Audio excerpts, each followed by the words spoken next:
Sometimes YouTube surprises you.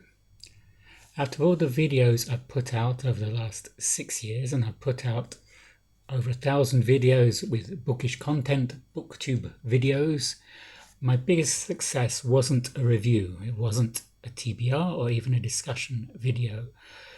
Last November, I put out a video where I ranked all of Dickens' novels. And since then, it's been watched over 6,000 times. It's generated more than 450 hours of watch time. Usually I'm happy if a video hits 100 views. I'd finished reading all 14 completed novels of Charles Dickens. I thought it'd be a good idea to rank them, but I was really surprised by the response. And even today, that video is getting far more views than any of the videos I've been putting out recently. It continues to get views, like 100 views every day since November. It's crazy. In this video, I want to look at why the Dickens ranked video connected with so many viewers. Charles Dickens is a very popular author. From when his first novel, Pickwick Papers, came out to today, he's very much read. Maybe he's the most successful English novelist ever, certainly the most famous British novelist from the Victorian times.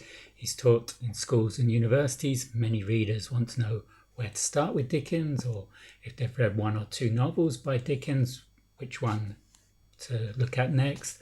There's also been many adaptations for TV and film of Dickens novels, so part of the popularity is the popularity of Dickens himself. Second reason for the popularity is it's a ranking video. People like ranking videos. Everyone has an opinion. Viewers like to compare their rankings with your rankings. Rankings encourage comments and discussion. There's over 100 comments on that video. People stay to see whether their favourite ends up near the top or matches my favourite.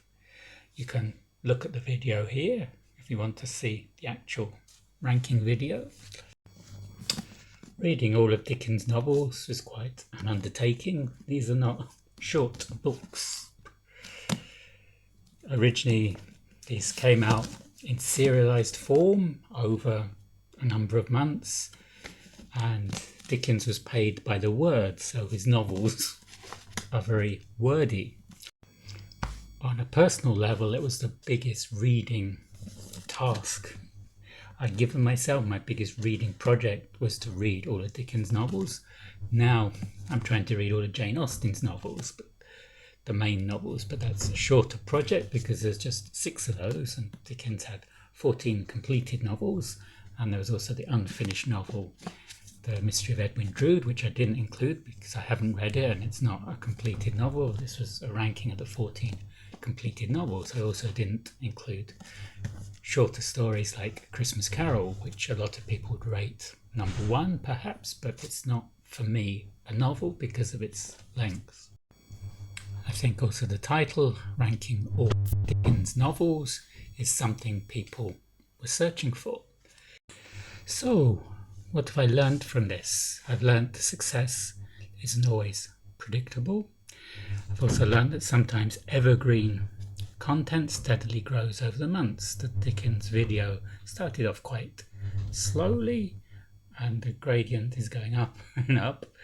And in the last month, it's had half its views.